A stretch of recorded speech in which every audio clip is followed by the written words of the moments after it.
Good afternoon, everyone. My name is Kylie Koeper, and I am joined by our classmates Thomas Jimenez, David Lopez, Jesse Lopez, Patricia Correa, Elaina Reyes, and Coleman Hubert, and we are going to talk to you all today about Bell Chapter 8, Performing Resistance. So let's jump right into it. Theory and perspective. How can performance change the world? So Aristotle separated rhetoric, which is the art of persuasion essential to lively and effective public debate, from poetics, the art of fictive storytelling through dramatic and epic forms. So while rhetoric is practical and useful art, poetics is considered a fine art that is intended to delight through imitation. Moving on to theories of performing resistance in 3 different sites. The first site involving theories that challenge Aristotelian poetics of dramatic form, conflict, action, and resolution through catharsis. The second direction involves theories that demonstrate how Aristotelian notions and terminology are alive and well when people take to the streets in media accounts for political action. And the third direction involving new conceptions of power felt and enacted in everyday life. Now, from Aristotle to postmodernism, Herbert Marcuse says, "Art cannot change the world, but it can contribute to changing the consciousness and drives of the men and women who would change the world." So Robert Corrigan traces 3 profound shifts in notions of dramatic form that are helpful in understanding the relationship of the stage to resistance. That first shift in notion would be the most important part of Aristotelian drama is the predictable unfolding of the plot, so the beginning, middle, and end, as revealed in the action, the choices, and the discoveries of the protagonist. The second shift would be modernist form, so an emphasis on plot and action that is replaced by consciousness. And lastly, postmodernism, so the radical rejection of a whole self that is knowledgeable truth as obtainable and language as referential. Bertolt Brecht was a political philosopher who rejected realism in acting and Aristotelian dramatic form in playwriting. He argued that theater can be a forum for social and ideological change by creating new forms and new worlds. He was committed to Marxism as a political philosophy and sought to make theater a place of didact teaching about history, power, and social conditions. He had 3 radical concerns, the first being attention to dialects and contradictions in social relations, especially class conflict. Secondly, commitment to staging and acting techniques that refuse to engage in mimetic representation. And lastly, the production of audiences who are critical observers moved to enact social and political change. For Brecht, a play or performance is not here and now, but there and then, a constructed, though powerful, look at life and the world. Brecht termed this new type of performance epic theater and contrasted it with dramatic theater. So dramatic theater works to create a reality that unfolds before eyes and to generate emotional identification between audiences and performers, while epic theater works to create a critical distance among the world of performance, the performers, and the audiences. Here we have Table 8.1, Dramatic and Epic Theater. It can be found on page 4 of Bell Chapter 8, and this breaks down the difference between dramatic theater plot and epic theater narrative. And for the sake of time, we urge that you just screenshot this slide to save for your notes. Moving on to Brecht's techniques. He proposed several techniques, all designed to create critical distance through alienation effects. So that first technique being breaking the 4th wall, where performers will break the 4th wall between themselves and the audience when they address the audience directly, making observers aware they are being watched and that performers in turn are watching their own behavior. The second technique being keeping emotions in check. This is where performers will separate themselves from the characters they play by keeping their emotions in check and working to stay emotionally detached in performance. This is not to say the performance is void of emotion, but rather that the performer and the character do not become one. Continuing on with Brecht's distance techniques and the notion of letting the seams of a performance show, let's look at arresting moments. So this technique is used to interrupt and comment on the unfolding action through technical effects and language effects, like addressing in third person or through stage directions, just to name a few. And an example from the book is Jack's apartment from the movie Fight Club, where his apartment is presented like an IKEA catalog along with the price tags to make a comment about capitalism and consumerism. Another technique, making strange. This technique is used in theater to have a more heightened experience, and it achieves it through juxtaposition, style, and genre. A good example is the 1996 remake of Romeo and Juliet. So the movie is presented in a modern version where swords are replaced with guns and gangs, but the script itself remains in Elizabethan verse. So we can see how Brecht's techniques were meant to look at real life with critical lens, and some of the best examples can be seen in courtrooms with Rodney King, for example. The defense attorneys broke down video evidence to step away from emotional aspects of brutality and help spectators view the footage, some might say more critically. While this aspect was successful, Brecht didn't quite achieve his goal of resistant performance. So let's move on to Augusto Boal. So Boal, he refined Brecht's techniques after years of him fighting for democracy in Brazil, where he focused on action self, which motivates the spectator to take action. We'll be looking at a few of Boal's theater techniques, and I'll start us off with simultaneous dramaturgy. This theater technique, performers will perform a scene on an important topic and then stop and ask the audience for suggestions at the climax of the scene. At this point, performers will improvise the solutions brought forth by the audience, and later, audience members can also criticize and intervene the performance. This is really helpful in tearing down that wall between performers and spectators, because whoever is watching is no longer just sitting back and watching the inevitable run of the show. It's not just predetermined anymore because spectators actually have a say. And now we will look at types of theater. A type of theater is the image theater, in which spectators become part of the performance. This is done when the real image becomes the ideal image through a transitional image. This is further better explained through an example. An example is with feminist performance works. One type is when Karen Finlay showed the transformation of her actual nude body to that of an ideal woman as she layers on raw eggs, glitter, confetti, and garlands to form a movable evening gown. The final result is a body that is both seductive and repellent, a constructed and impossible object. And this was done to counteract objectifying images of women's body as real, ideal, and transformative.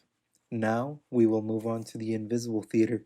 In this kind, participants take the play to a place which is not a theater, and they perform it for an audience who is not aware of what is actually going on, and they are transformed into protagonists without them knowing.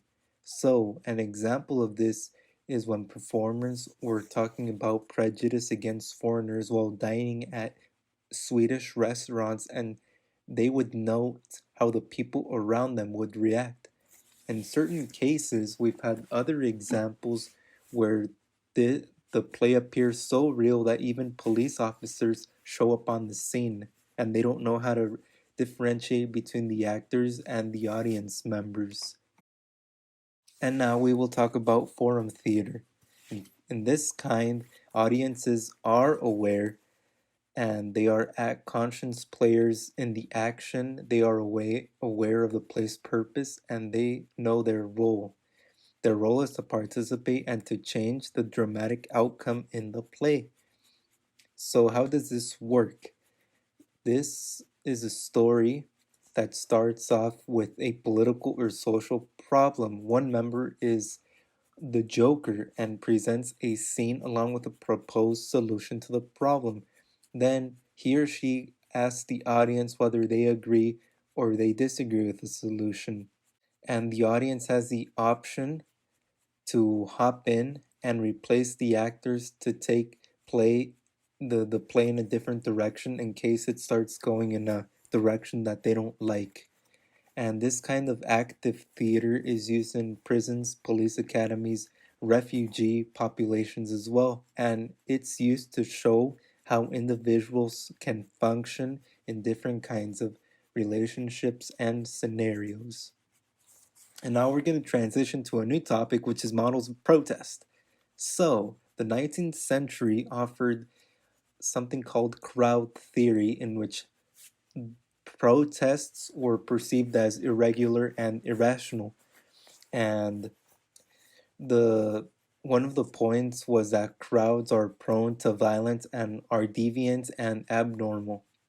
But then, with mid 20th century came new alternatives, and these alternatives focused on rationalist theories of collective action, knowledgeable choices, game theory, and strategic interactions.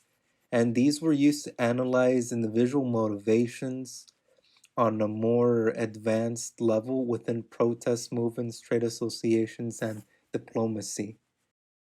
And as we travel further in time, we are brought to the late 20th century, which brought mobilization paradigm. So, protest was now seen as a regular part of politics, and protesters were seen as normal people pursuing reasonable goals, and economic resources could be tied to protesters' success. With this model, there was a focus on petitions, direct mail campaigns, and fundraising.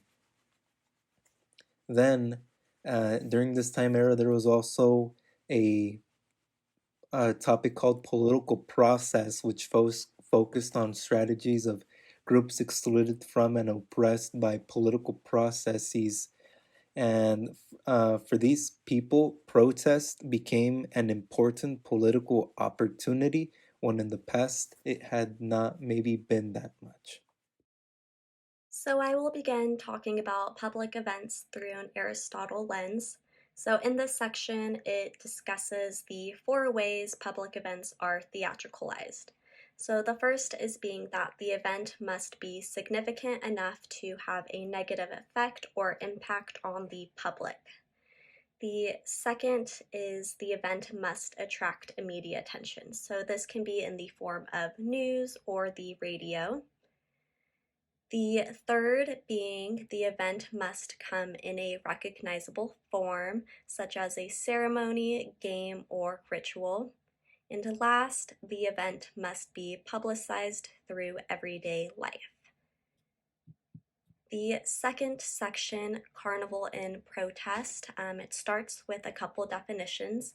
So as the textbook defines, carnival involves the state and church sanctioned disruption of ordinary lives. So what this means is that carnival unmasks the hierarchies of powers in a creative manner. So some examples of this include Mardi Gras or medieval Europe. So this is used to show the uneven distribution of power, but after the carnival is done, people go back to the status quo. And the second definition, carnivalesque protest, is it carries ludic, meaning play elements of culture into the political arena. What this means is that it has like a different agenda for it. And then not everyone understands the reason for carnivalesque protest because it does cause a spectacle. So people do this to cause a scene by running the streets in costumes for a certain purpose. And the last section, from traditional to radical dramaturgy. Dramaturgy is the composition or writing of a play, attending to and shaping the rise and fall of dramatic action, the creation of characters in dialogue, and then mounting this play on the stage in spectacle, voice, and song and diction. So there's the definition, and how that is used is political organizations use this concept to create publicity. So, an example of this would be the anti abortion group Operation Rescue. This tactic is applied when they have people with signs saying rude things to women entering a clinic, and they are doing this to cause a dramatic moment, and it causes a spectacle. Now we're going to be moving on to Foucault's productive power. And first we're going to talk about Foucault's 5 traditional understandings of power. The first one being power is something that is acquired, seized, shared, held, or lost. Power is enforced by prohibitions, laws, and taboos. Power divides people into rulers and ruled. It flows from the top down to the bottom. Power is located in specific groups, headquarters, or case. Power is oppressive and a model of power over others as a right to control others. Some big points here is that power can be acquired. And for example, a monarch can acquire power by literally being born into it. He can share that power with his wife, with his kids. He can also lose that power. For example, the American Revolution taking over the colonies, and in conclusion, the King of England loses power over the colonies. Power is enforced by laws. If you break a law, then there's going to be a consequence. Power divides people into rulers. You can't have a ruler without people being ruled, just like you can't be ruled without there being a ruler. Power is located in specific groups or headquarters, so groups such as the police or judges in this scenario. Police have the power to make sure people are following the law, and judges have the power to put people in prison or to let people walk. And power is oppressive. Power over others is a right to control others, meaning that a lot of people who have power over others think they can control others. Now we're going to be moving on to the 2 types of power, repressive and productive. Repressive power is the power to silence, wound, and punish. As citizens, we fear this potential power.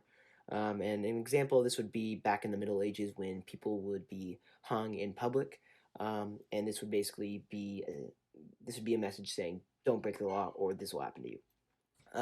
But now we're moving towards productive power, which according to Foucault, he argues that power operates not by right, but by technique, and not by law, but by normalization, and not by punishment, but by control. Foucault's theory on power includes that he believed the West moved from a public spectacle of discipline and punishment, which, for example, like I've said earlier, is public hangings, to techniques such as self-discipline and self-surveillance from the idea of developing a prison. Normalization in society refers to our social place, gender, and race, our social positions, and consequences to our social acts. So normalization is basically just how we normalize with laws and in today's world, how we see how things should be ran or consequences. So for example, if I were to go speeding on the highway, I would most likely be pulled over for that and get a ticket. And since I know that will most likely happen, I won't be speeding. That's a sense of normalization in our society. Productive power produces. It produces resistance, relationships, discourses, and people. For example, prisons help produce power by labeling people as criminals because criminals go there. No one wants to go to prison because that's not our reality we want to be in. Therefore, a prison being there creates power, produces power because no one wants to go there. So you're not going to break the law because you don't want to be in prison. So that's sort of a production of power. Next, we're going to be moving on to Foucault's 5 understandings of productive power. 1, power is exercised from the innumerable points of interplay. These are mobile, changing every day, and changeable. Power is produced within and among relationships, social relationships, sexual relationships, and economic relationships. Power runs through the social body as a whole, such as families, groups, and institutions. Power relations are intentional, but there is no one person or place who invented them. Where there is power, there is resistance. And where I really want to get at is where there is power, there is resistance. Because in every single one of these situations, there's power in one of these, and there's resistance in the other. So, for example, we could use a school. School has a ton of rules, and since you don't want to break those rules because there's disciplines, there's resistance to breaking those rules. And we'll get into this in the next slide right here. So how do techniques of prison discipline relate to discipline in the classroom? Prison discipline, cells are arranged to keep everyone under surveillance. There are rigid schedules. Any sort of infraction involves a punishment within the system. And this really relates to school discipline because just as cells are arranged to keep everyone under surveillance, desks are also arranged to have teachers assign them seats and to keep students in their desks, in their place, really. And there are appointed times for certain classes, lunches, breaks, and recesses throughout the entire school, from elementary to middle school to high school to even college. Um, there are set times to keep people in place, to keep things in order, to have responsibilities for people. And lastly, there are rules within schools just like there are rules within prisons. If you break those rules, there will be disciplinary actions. Examples of these are suspensions, expulsions, and so there is resistance here as well, because if you're going to break any of those rules, then you will be having those disciplinary actions towards you. Therefore, you're not going to break those rules, so you don't have those disciplinary actions towards you, and that's where the resistance comes in. You're going to resist breaking any of those rules. All right, perfect. Now we're going to be moving on to the next slide. In analyzing protest events, Bas Kershaw from 1997 proposed that popular forms of protest should be seen as indulged, which means like examples of would be flash mobs, marches, and peace camps. By making use of the sounds and smell and touch and arrangement of the bodies, it grants this kind of spectacle that can challenge the system of authority on its own terms, with its idea of how it sees things like ceremonies and rituals. This is made with the intent of exposing the illusion of power held by the state. One example, or one foreign quality when analyzing contemporary protests would be the rich exchange between symbolic action and socio-political action. This exchange does not have the intent of shutting down any goals for change, but brings to the table the idea of constantly reinterpreting events and their political potential. An example could be how members associated with PETA would spray paint people wearing fur coats. Another example would be how, during the infamous protests at the Tiananmen Square in 1989, protesters had created a statue similar to that of the Statue of Liberty to protest the acts of the communist leaders to plead to the requests. Another important quality would be events are shaped by spontaneity and set scripts. By using the spontaneous nature of some protests and assuming how much attention that can be acquired, contemporary protests can gain reflexive opportunities for everyone. This can help garner attention to the social political context that gave motivation to people protesting. An instance would be a protest that Iraqi war during August, a slow period for the news. It usually did not get much attention, but with the planned date, it can even get global attention. Another important quality would be events are most often experienced through the representation of the media. In some instances, the people orchestrating the protests may include some certain elements within the mind, the inclusion of the cameras or people documenting them. The media will then choose the highlights of the protest as the focus of the protest to show to everyone. A famous example is a man sitting in front of the platoon of tanks from Tiananmen Square. The last important quality when analyzing contemporary protests would be these events are heavily relied on the organization and planning. Usually when dealing with a great number of people, organization and planning is key success. Any miscalculations or even errors can result in the contemporary protest not to be properly given out the message or even fail to catch any attention from the mass. So it's almost imperative to follow a script in these situations. Although organization is important, the idea of the unexpected and surprising is something that is usually seen, but is found often in the potential of violence happening in a protest. Now moving on to the performing body. Throughout history, social movements involve bodies of real people that are often characterized as mobs, that brought potential for violence that was characterized as a volcano. Mob action is considered purely spontaneous and lacking in form or technique, Susan Lane Foster said in 2003. She argued with this characterization and questioned individuals to find the motive and understanding of why people were part of such protests. Foster brings into play three important U.S. social movements that displayed similarities regarding the bodies of people. The three were the lunch counter sit-ins of the 1960s, the ACT UP die-ins of the late 1980s, and regarding the unresponsiveness of AIDS, and the World Trade Organization political protests in 1999. The similar traits were, one, was the ordinary people were acting without a clear, identifiable leader. Second, was that these protesters utilized the use of public spaces in strategic and symbolic ways. And thirdly, acted in planned tactics of nonviolence that was rehearsed. With the three similarities the movement shared, their approach to media to represent their agendas were not the same at all. During the sit-ins of the 1960s, hundreds of Black Americans sat at white-only lunch counters throughout the southern states to push the idea of how not out of place it was for people of different colors to be together. To push this action, many of them were practiced and trained to take in a variety of likely outcomes, such as beatings, and to specifically not strike back. By using the media, they were able to use the images, records, and film the media had gotten to showcase the reality and hope to change the attitudes of white Americans. Moving on to for the act of protest, many were angry for the ignorance of the U.S. government on the rise of deaths from AIDS.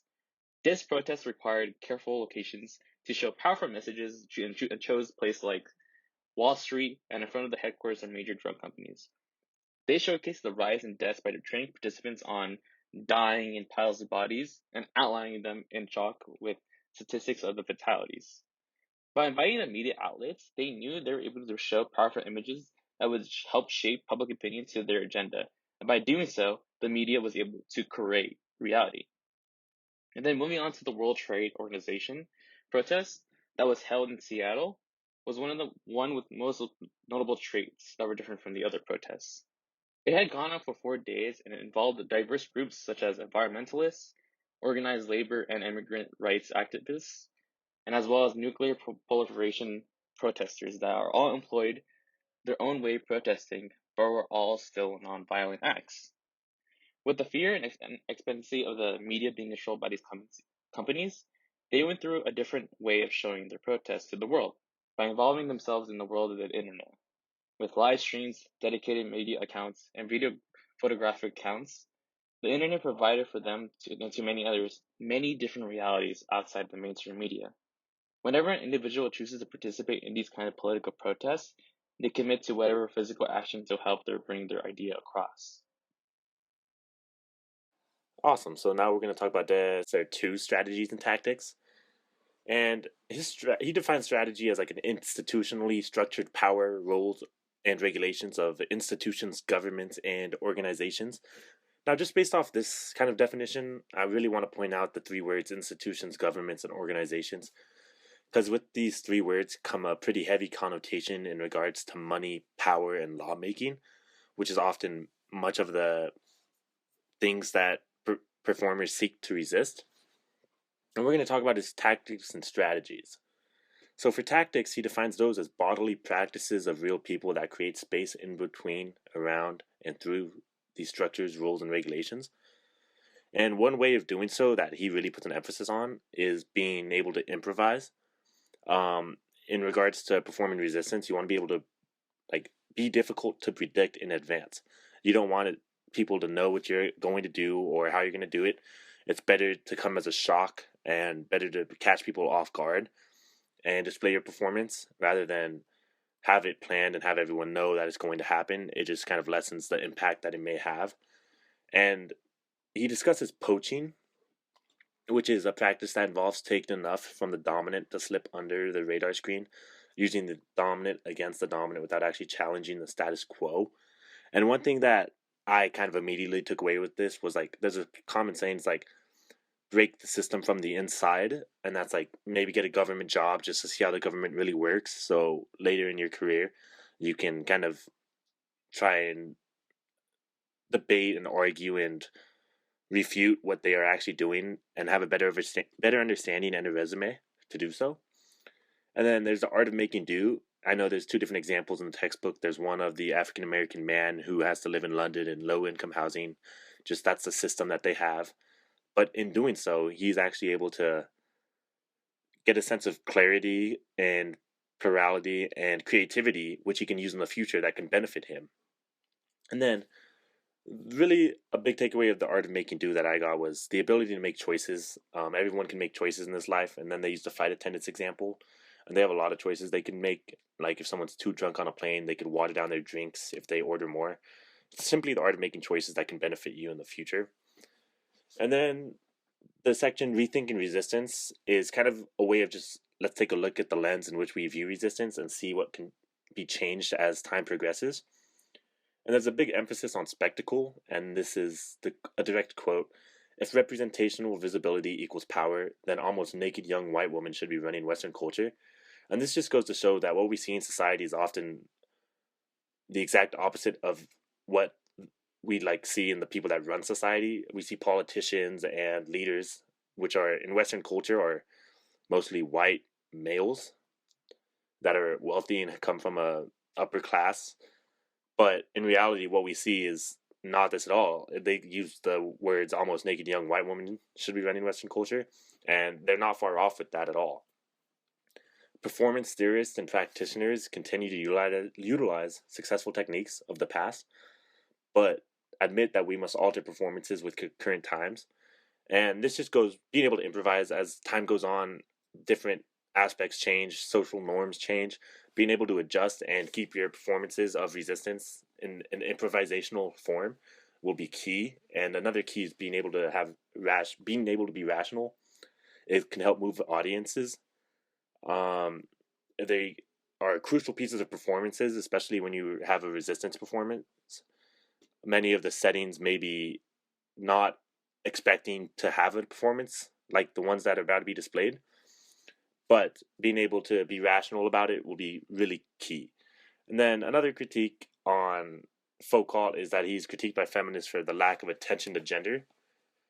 And then in the rethinking resistance section, the metaphor of carnival is heavily focused on, and then for 3 reasons: that the carnival always ends, returning to the status quo of social and political inequities, like it just goes back to normal.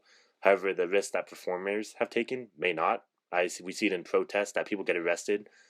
I know there's a case in Slow actually just recently with the Black Lives Matter movement where someone, like leaders of the protest, got arrested for what many people think is unjust, just because of the case built against them. Whereas her life didn't go back to normal, but it's sad to say that we are still facing many of the problems that the BLM movement tried to prove. And then we got while festive street performance is a display of communal strength and a means of educating the public, no policy or law or budget will be changed unless state feels threatened. It just kind of goes to the comfort zone. We really got to change the comfort zone of people in order for things to actually change in this world. And then the third critique is that women have been real victims of licensed debauchery and lewdness, such as rape and physical abuse, raising the question, whose pleasure is being enabled and valorized in real practices of carnival? So questions that still remain in performance theory is, if the goal of performance resistance is political effectiveness, then how can one measure this? There's really no quantitative value that you can put on it. Maybe there is a qualitative value, but just something to think about. And then the second question is performance a helpful lens for understanding resistance when real blood is shed and real lives are lost? Thank you for listening to this performance today, and we hope you enjoyed it as much as we did.